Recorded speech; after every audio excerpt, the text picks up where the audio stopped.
할렐루야, 살아계신 하나님을 찬양하며 경배합니다. 오늘 우리 가운데 함께 하시는 성령님을 통하여 차갑게 서늘해진 우리의 심령이 뜨겁게 타오르는 은혜의 시간 되기를 주님의 이름으로 축원드립니다. 아멘. 자, 오늘 이 시간 함께 공독하신 시편 42편 5절의 말씀을 중심으로 불안을 물리치는 절대 비결, 불안을 물리치는 절대 비결, 이와 같은 제목으로 은혜를 나누고자 합니다. 옛날 어느 숲속에 늘 하늘을 높이 날며 부족함이 없이 아주 행복하게 살고 있는 고추 잠자리가 있었습니다. 그러던 어느 날 이 잠자리에게 불행이 찾아왔어요. 그의 사랑하는 엄마와 형제, 가족 모두가 날아가는 새에 의해서 잡혀먹고 말았습니다. 그래서 하루아침에 온 가족을 잃어버린 이 잠자리는 너무나 슬퍼서 더 이상 살아갈 희망이 없었습니다. 그래서 나도 가족을 따라서 그냥 죽어야겠다, 이런 생각을 하고 마지막으로 숲속의 한 요정을 찾아가게 됩니다. 요정을 찾아가서 이렇게 말했어요. 저는 이제는 죽어야 될 것 같아요.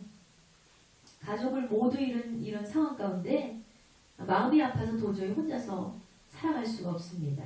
아마 저보다 더 괴롭고 불행한 인생은 하나도 없을 것입니다. 그러니 제가 어떻게 살아갈 수가 있겠어요? 저는 이제 오늘로 내 생을 마감하고자 합니다. 라고 그렇게 요정에게 말했습니다. 그때 요정이 이렇게 얘기했습니다. 내가 앞으로 1년의 시간을 줄 테니 내가 1년 동안 이 숲속을 다니면서 아픔이 없는 곤충을 아무나 한 마리만 데리고 오면 내가 너의 상처를 다 깨끗이 치유해 주겠다라고 했어요. 그런데 이 잠자리가 듣기에는 이 일은 굉장히 쉬워 보였습니다. 왜냐하면 자기 눈에 비친 대부분의 곤충들은 근심이나 걱정이 전혀 없어 보였기 때문에, 그러니까 자기 자신만이 고통스럽다고 생각한 거예요. 그러니까 자신있게 그거 너무 쉽죠?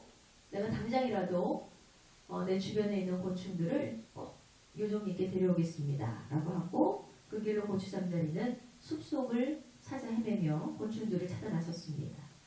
이 잠자리는 평소에 걱정이 없어 보였던 곤충 친구들을 한번 떠올려 봤어요. 배짱이를 보니까 항상 노래하는데 걱정이 없어 보이는 거예요. 그리고 시원한 나무 위에서 노래하는 매미도 생각해 봤어요. 걱정이 없으니까 저렇게 아름다운 노래를 부르지 않을까? 또 달밤에 노래하는 여치와 밤의 정막을 깨는 아름다운 멜로디로 이렇게 수놓는 귀뚜라미도 다시는 근심이 없을 거라고 생각을 하게 되었습니다. 그런데 수개월이 지나도 걱정이 없다는 곤충을 단 한 마리도 만날 수가 없었습니다. 걱정 없이 행복해 보이는 곤충들을 다 찾아다녔지만 사실은 그들에게는 이 잠자리가 알지 못했던 문제와 사건들이 굉장히 많았고 그들은 어느 누구보다도 슬픈 그런 상황 가운데 놓여 있었습니다. 그렇게 찾다가 드디어 1년의 시간이 다 지났어요. 결국은 그 마음에 상처가 없는, 아픔이 없는 곤충을 단 한 마리도 찾지 못했습니다. 그런데 이 고추 잠자리는 더 이상 요정을 찾아갈 필요가 없었습니다. 처음에 요정을 찾아오고자 하는 이유가 무엇이었습니까? 상처를 치유받기 위해서 찾아가려고 했던 것인데 1년 동안 수많은 곤충들을 만나다 보니까 그들의 아픔을 들어보고 그들의 아픔을 한번 헤아려 보고 이렇게 했더니만 더 이상 내가 아픈 것은 그리 아픈 것이 아니다. 내가 겪은 일은 내 친구들도 지금 겪고 있구나 라는 마음이 들 때마다 오히려 그 마음의 위로가 되고 마음의 상처가 회복이 되고 또 치유가 되었다는 것입니다. 여러분, 성경에도 이렇듯이 아주 우울감과 자괴감에 빠져서 힘들어했던 한 사람이 있습니다. 바로 갈멜산에서 수백 명의 바알 선지자들을 심판하며 맞서 싸워서 이겨야 할 그렇게 위대한 선지자 엘리야를 들 수 있습니다. 그는 위대한 업적뿐만 아니라 오직 기도로 간구하여서 3년 6개월 동안 메말랐던 가뭄, 비가 내리지 않던 이스라엘에 하나님께 기도함으로써 가뭄을 해소시켜준 아주 능력의 종이었습니다. 이렇게 하나님 앞에 크게 쓰임을 받았고 큰 은혜를 받았던 엘리야인데, 그럼에도 불구하고 이 위대한 종 엘리야도 이세벨이라는 여자가 이 생명을 위협하는 협박을 하자 광야로 도망을 쳤어.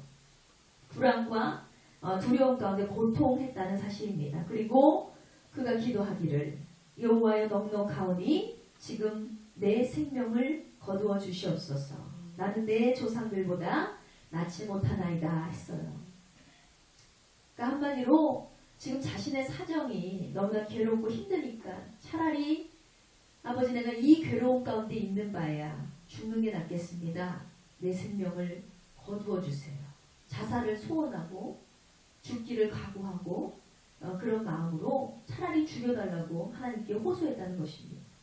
여러분 세상의 사람들의 주목과 관심과 사랑을 받는 유명 연예인들도 현재 많은 자들이 보이지 않는 불안과 보이지 않는 두려움을 호소하고 있습니다.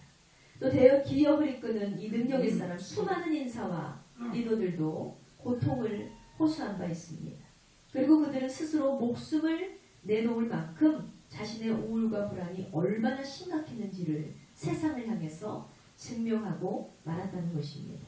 이렇듯이 마음의 좌절과 절망 그리고 우울증은 누구에게나 다가올 수 있다는 것입니다. 이를 통해 우리는 무엇을 깨달아야 합니까? 어떻게 하면 우울증에서 벗어날 수 있을까? 어떻게 하면 나를 두렵게 만드는 불안감을 극복할 수 있을까? 바로 마음을 잘 다스려낼 줄 믿습니다. 여러분 우리의 마음은 우리의 것이 아니에요. 그런데 내 마음을 내가 간수하지 못한다면 중심을 잃어버린 새처럼 하늘을 높이 나는 새라 할지라도 언젠가는 떨어질 수 있다는 것입니다. 그러므로 오늘 말씀을 통해서 하나님께서 우리 모두에게 주시는 이 중대한 메시지 가운데 세임을 얻으시고 기쁨과 환희를 되찾게 되시기를 주님의 이름으로 축원드립니다. 아멘. 자, 오늘 본문의 말씀을 중심으로 깨닫게 하시는 첫 번째 메시지는 내 마음의 주인을 확인하자입니다. 다 같이 선포합니다. 내 마음의 주인을 확인하자. 아멘. 자, 본문 42편 5절의 말씀을 다시 한번 보겠습니다. 내 영혼아 내가 어찌 낙심하며 어찌하여 내 속에서 불안해하는가. 너는 하나님께 소망을 두라. 그가 나타나 도우심으로 말미암아 내가 여전히 찬송하리로다. 아멘. 여러분 결론부터 말씀을 드리자면 우리 마음이 하나님께 받쳐져 있는 상태라면 절대로 우울과 불안은 마음을 점령할 수 없습니다. 또한 이미 우울과 슬픔과 불안과 절망의 그림자에 내 마음을 내어주신 분이 계신다면 결코 자신의 방법과 세상의 힘으로는 이길 수 없음을 기억하시기 바랍니다. 잠언서 17장 22절 말씀에 마음의 즐거움은 양약이라도 심령의 근심은 뼈를 마르게 하느니라 그랬습니다. 이만큼 즐거운 마음이 굉장히 중요하다는 것이고요. 즐거운 마음, 즐거운 생각, 즐거운 이런 행동들은 결국은 우리의 몸에 육체의 약이 될 만큼 굉장히 유익하지만 결국 심령의 근심은 뭡니까? 뼈를 마르게 하고 고통을 가져다주고 아픔과 질병을 가져올 만큼 굉장히 우리를 해하는 그런 마음이라는 것입니다. 우리의 모든 질환은 여러분 결국 마음에서 온다는 거예요. 마음에서. 평소에 짜증이 많고 화가 많은 사람은요. 구석구석 아픈 데도 굉장히 많아요. 근데 매사에 긍정적이고 모든 것을 넓게 바라보며 품을 수 있는 이런 사람요. 실제로 정신적으로 시달리는 스트레스가 적기 때문에 매우 건강한 인생을 살아가게 된다는 것입니다. 아멘. 사람의 육체의 병은 고칠 수 있다 해도 마음의 병은 여러분 의사라도 고칠 수가 없다는 것입니다. 그러니 의사들도요. 이 질환에 걸린 환자들에게 공통적으로 하는 말이 있어요. 수술만 하면 나아질 수 있습니까? 라고 묻는 환자에게 나아질 수 있다고 생각하세요. 환자분의 마음먹기에 달렸습니다. 이런 말을 꼭 하세요. 당신의 마음먹기에 달렸습니다. 당신이 얼마나 살고자 노력하는 데 달렸습니다. 당신이 얼마나 회복하고자 노력하는 그 마음에 달렸습니다. 라는 공통적인 얘기를 해요. 실제 얼마나 이 환자가 의지를 가졌느냐에 따라서 똑같은 수술을 하고 똑같은 치료를 하고 똑같은 약을 쓰는데 결과는 판이하게 다르게 나타난다는 사실입니다. 그런데 아무리 수술해도 호전이 없어요. 그럼 병원에서 어떻게 해요? 병원에서는 뭐 할 게 없어요.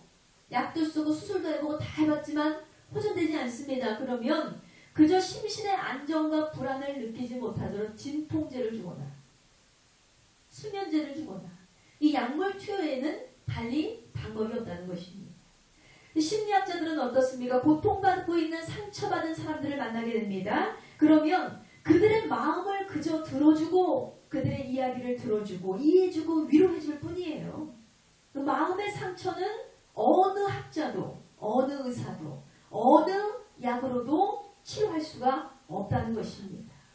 여러분, 바로 우리의 원수 마귀는요, 이런 인간의 나약함을 매우 잘 알고 있는 영물입니다. 그러니 이 세상의 문제라는 문제는 다 끌어다가 우리에게 근심 걱정을 심어다주고 우리의 마음에 염려와 근심과 불안과 초조와 절망이 남겨지도록 그렇게 상처를 내고 있다는 사실입니다. 이것을 이길 힘은 오직 세상을 다스리시고 영의 세계를 주관하시는 하나님의 능으로만 이길 수 있음을 믿으시기 바랍니다. 한마디로요, 내 마음의 여호와 하나님을 든든히 모시며 살아야 하나님 아버지와 더불어 사는 인생, 그 마음과 육체를 안전하게 지켜나갈 수 있다는 것입니다. 특별히 우리가 성령 충만하잖아요. 여러분, 성령의 충만함을 왜 우리가 간구하며 살아갑니까? 왜 이것이 중요한 걸까요? 바로 성령 하나님께서는 창조하고 변화시키는 영을 소유하신 분입니다. 오늘 이 시간에도 성령께서는 우리의 상한 심령을 위로하시고 우리의 상한 심령을 치유하시고 우리의 고통받는 마음을 고쳐주시고 우리의 영을 충만한 자로 이끌어주고 계심을 믿으시기 바랍니다. 고린도전서 6장 19절에서 20절 말씀에 보니 너희 몸은 너희가 하나님께로부터 받은 바 너희 가운데 계신 성령의 전인 줄을 알지 못하느냐. 너희는 너희 자신의 것이 아니라 값으로 산 것이 되었으니 그런즉 너희 몸으로 하나님께 영광을 돌리라 했습니다. 아멘. 여러분, 값으로 산 것이 되었다. 값으로 산 것이 되었다고 했어요. 이 값은 어떤 값입니까? 예수 그리스도의 보혈의 핏값으로 우리는 산자가 되었음을 믿으시기 바랍니다. 그러니 우리의 몸이 성령의 전이라고 했어요. 성령님이 함께 하시는 전, 살아계신 하나님의 성전이라고 하였는데, 그런데 이 몸을 우리가 함부로 다루고 함부로 굴리고 내 마음대로 내 멋대로 대해서 되겠습니까? 절대로 안 된다는 거예요. 이제 내 모든 문제를 포함 삶을 움켜쥐고 내 힘으로 결혼했던 모든 것을 다 여러분 내려놓으시기 바랍니다. 다 같이 선포합니다. 내가 나를 놓아야 주님이 나를 붙잡으신다. 할렐루야. 내가 나를 내려놓을 때 성령께서 나를 붙잡아 주실 줄 믿습니다. 사람의 힘으로는요, 여러분, 안 돼요. 여러분 해결해 보려고 노력하셨죠? 많은 세상의 방법들을 사용해 보셨죠? 그런데 사람의 힘으로 안 되는 일들이 있더라는 거예요. 문제도 환경도 사람도 절대로 변화가 되지 않습니다. 아무리 우리가 애쓰고 힘쓰고 노력한다 해도 우리의 힘으로 거룩한 사람이 될 수 없고 우리의 힘으로 착한 사람이 될 수 없고 우리의 힘으로는 어떤 문제도 완전하게 고칠 수가 없다라는 거예요. 마음 마찬가지죠. 우리의 마음, 상처받은 마음, 고통 있는 마음, 이 마음 누구도 치료해 줄 수가 없더라는 거예요. 바로 오직 성령의 역사가 임해야 변화가 일어나게 될 줄 믿습니다. 성령님이 나와 함께 하셔야 우리의 가정도 변화되게 될 줄 믿습니다. 우리의 상한 심령도 치료되게 될 줄 믿습니다. 여러분, 기독교의 감리교를 세운 존 웨슬리가 있습니다. 이 존 웨슬리와 영적인 흐름의 쌍두마차로 분류한 사람이 있었어요. 바로 조지 휠이라는 사람이에요. 그는 청년 시절에 아주 큰 죄악 가운데 빠져 있었습니다. 그러던 어느 날 이 사람이 자기의 시커먼 마음을 보게 됐어요. 내 마음이 아주 극한 죄악에 물들어 있구나. 어떻게 하면 이 죄악을 씻을 수 있을까? 어떻게 하면 내가 이 죄로부터 탈피할 수 있을까? 이 죄악을 씻을 수 있는 방법을 몰랐습니다. 자기 나름대로 발버둥을 치고 노력했음에도 불구하고 모든 것이 다 헛소리였습니다. 헛일이었다는 것. 아무리 해도 이 사람의 마음을 평안을 찾을 수가 없었다는 거예요. 그러던 어느 날 존 웨슬리를 만나게 됐어요. 그리고 존 웨슬리를 통해서 자신이 예수님 안에서 새로운 피조물이 되지 않으면 안 된다는 사실을 깨닫게 됐습니다. 아멘. 그때부터 죽자 사자 주님께 매달리며 기도했습니다. 그때 성령님께서 그의 마음 가운데 들어오셔서 그가 놀라운 변화를 경험하게 되었습니다. 그 이후 필필드는 아메리칸 인디언들과 서인도 제도의 유색인종들, 그리고 스코틀랜드의 광부들, 또 런던의 부유한 귀족들에게까지 만나는 곳곳의 모든 사람들에게 그가 전한 메시지가 한마디 있다고 합니다. 그 메시지는 내가 거듭나야만 한다. 아멘. 아멘. 존 웨슬리를 통해서 자신이 받았던 그 감동이 뭐였냐면 너는 반드시 변화될 수 있다였어요. 성령님이 네 마음을 주장하여 주시고 하나님께서 너의 마음을 장악하여 주신다면 너의 인생이 변화되게 될 것이야. 지금까지 죄악 가운데 물들어 있던 너의 삶과 너의 마음과 너의 모든 육체를 씻을 수 없는 그것을 하나님은 치유해 주실 것이야. 아멘. 자기가 그래서 예수님께 매달려 봤어요. 그랬더니 세상이 고칠 수 없던 마음이 고쳐지고 세상이 씻어줄 수 없었던 나의 죄악이 다 씻겨져 내려가는 거예요. 그런 은혜를 경험하게 되었다는 것이죠. 아멘. 그러니 온 세계를 다니며 많은 사람들에게 너는 변화를 경험해야 된다. 너는 반드시 거듭나야 한다. 아멘. 라고 이렇게 좋은 메시지를 남기게 되었다는 것입니다. 아멘. 여러분 이렇게 한 사람의 심령의 변화는요 수많은 사람의 변화를 이끌어오게 되어 있습니다. 한 사람의 심령의 변화가 일어나면 어떻게 될까요? 성격도 변해요. 인격이 변하고 말이 변하고 그 사람의 생각이 변하고 생활의 변화가 일어납니다. 늘 불안하고 두려움 가운데 살던 사람이 마음의 평안과 기쁨을 누리며 살아가게 됩니다. 예수님을 만난 사람들은요 원망과 불평 가운데 살던 사람이 감사와 만족함 가운데 살아나게 되는 것입니다. 아멘.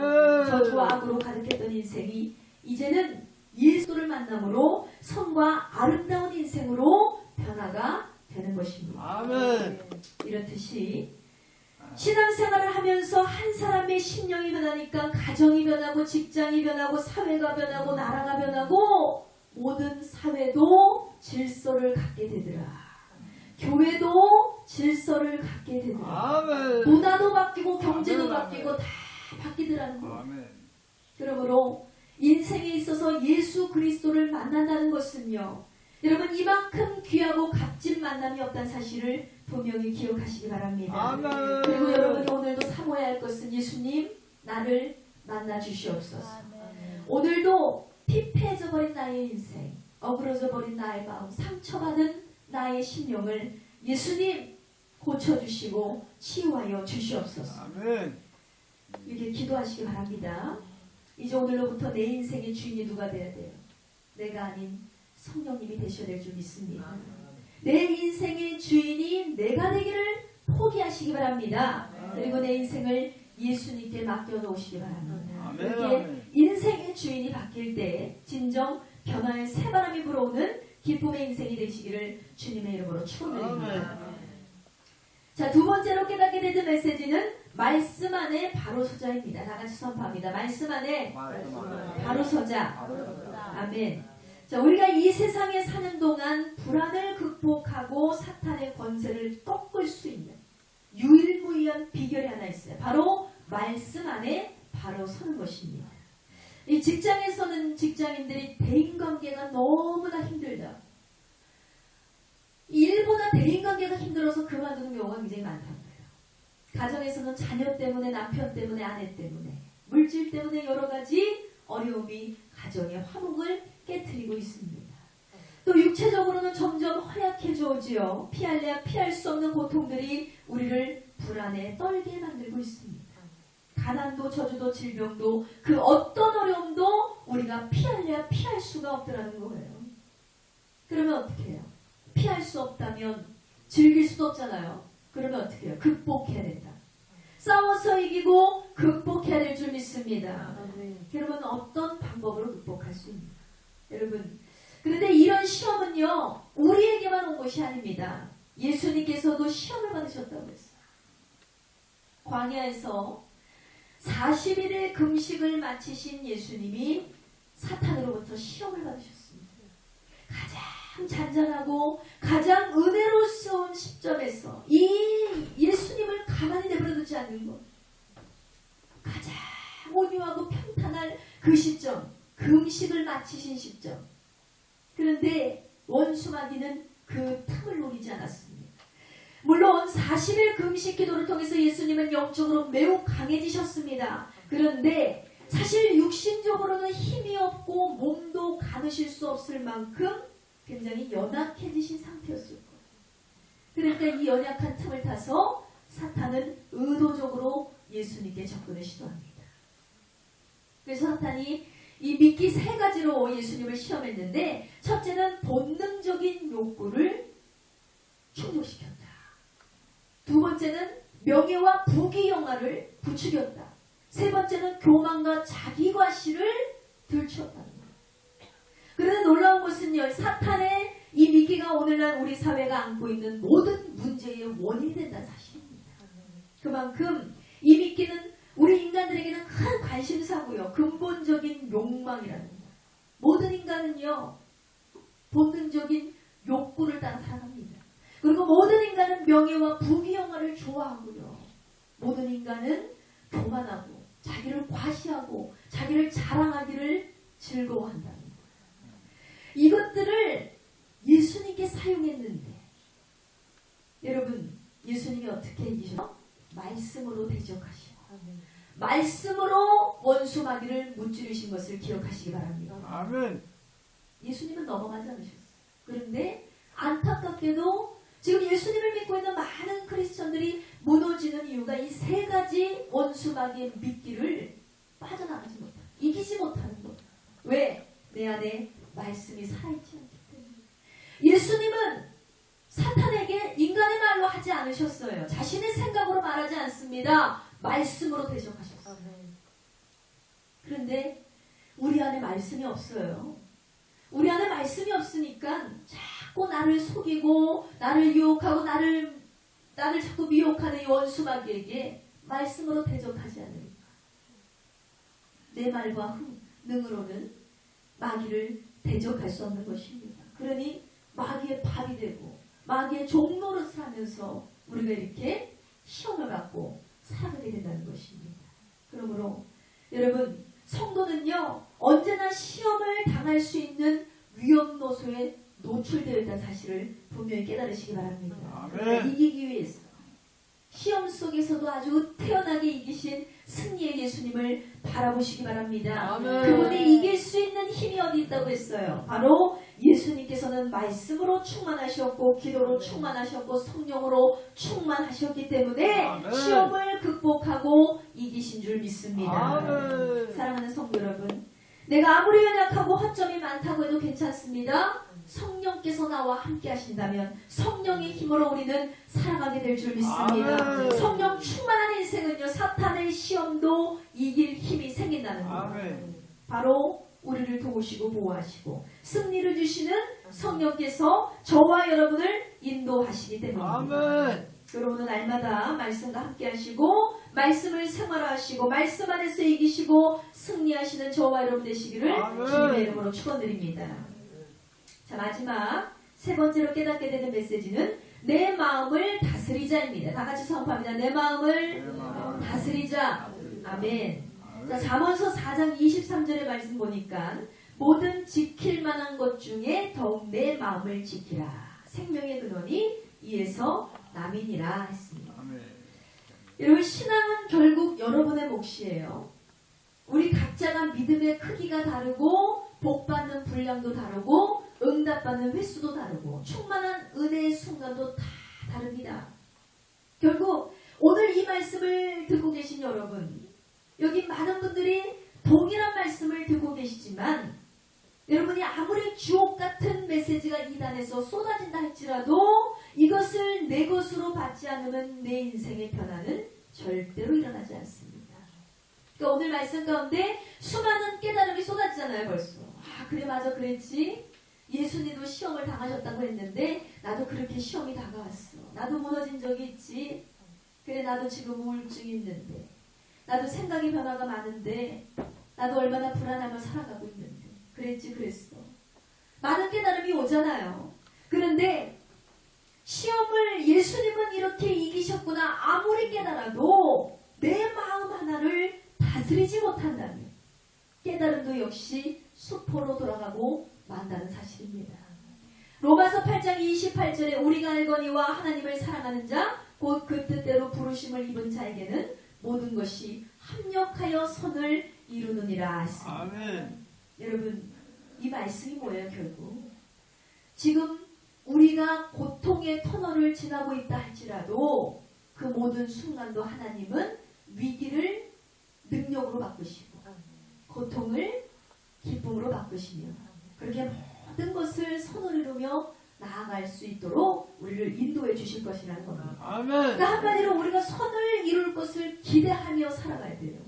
하나님을 믿는 자녀들은요, 결국은 이길 거야. 결국은 할 거야. 결국은 치료될 거야. 결국은 응답 받을 거야. 이런 생각으로 살아가야 될 줄 믿습니다. 아멘. 그런 다음에 불안과 공포가 내 마음에 들어오면 어떻게 돼요? 불안과 공포를 절대로 받아들여서는 안 된다는 거예요. 반드시 믿음으로 대적해야 될 줄 믿습니다. 아멘.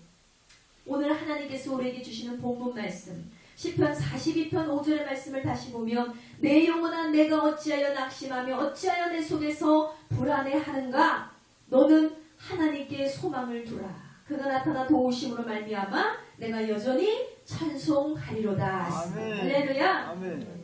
어찌해서 낙심하냐는 거예요. 어찌해서 불안해하느냐. 내 속에서 네가 내 안에 있다면 하나님 안에 있다면 어찌해서 불안해하느냐. 하나님께 소망을 두시기 바랍니다. 아멘. 하나님께서 같이 하시는데 불안할 것이 뭐가 있어요? 하나님을 두려워하지 않는 사람은 세상의 모든 것을 다 두려워해요. 그런데 하나님을 사랑하고 하나님을 두려워하는 사람은 세상을 결코 두려워하지 않습니다. 하나님이 같이 계신데 무엇을 두려워할 게 있어요? 하나님은 나의 피난처시요 나의 요새시요 나의 의뢰하는 하나님이시니 그가 기수로 나를 덮으시고 날개 안에 나를 지켜주신다 했습니다. 할렐루야. 아멘. 그러므로 문제로 인해 내 마음에 우울과 불안과 공포가 다가오거든 여러분 하나님께 맡기시고 큰 소리로 기도하며 찬양하시기 바랍니다. 아멘. 예수의 이름으로 마귀를 대적하시기 바랍니다. 아멘. 세상에도 호사다마라고 하잖아요. 좋은 일에는 나쁜 일이 끼어든다 이런 얘기를 해요. 그런데 우리 예수 믿는 사람들은 거꾸로 다마호사라고 합니다. 마귀가 있고 마가 많은 곳에는 반드시 좋은 일이 난다고. 왜냐면 원수 마귀는 축복이 오기 이전에 먼저 찾아와 있거든요. 그런데 그 마귀를 대적하고 꺾고 이기고 우리가 승리하기만 하면 승리의 주님이 시험을 통과한 자에게 모든 넘치는 복을 부어주실 줄 믿습니다. 아멘. 매사에 불안한 일이 찾아오면 여러분 걱정하지 마시고 마귀를 꺾고 승리를 거둘 때이구나. 원수 마귀를 이기고 살아계신 하나님을 경험할 때이구나. 위기는 하나님을 만나게 하고 고통과 괴로움은 하나님 앞에 엎드려서 기도할 시간이구나. 아멘. 여러분 이렇게 생각하시기 바랍니다. 아멘. 자, 말씀의 결론을 냈습니다. 사랑하는 성도 여러분, 마음의 중심을 잃어버리면 비틀거리고 무너지는 우리의 마음 때문에 우리의 인생은 결국 비참한 치욕을 맞이하게 되어 있습니다. 우리는 하늘나라의 거룩한 성도로 부르심을 받은 자들입니다. 아멘. 그러므로 하나님께서 나와 함께 하신다. 나는 두렵지 않다. 아멘. 어떤 것도 불안하지 않다. 아멘. 날마다 선포하시기 바랍니다. 아멘. 그리고 기도와 말씀 안에서 성령 충만함으로 소망의 하나님을 바라보시고 아멘. 내일을 향해 나아가시는 저와 여러분 되시기를 주님의 이름으로 축원드립니다. 아멘. 이 시간 기도하겠습니다.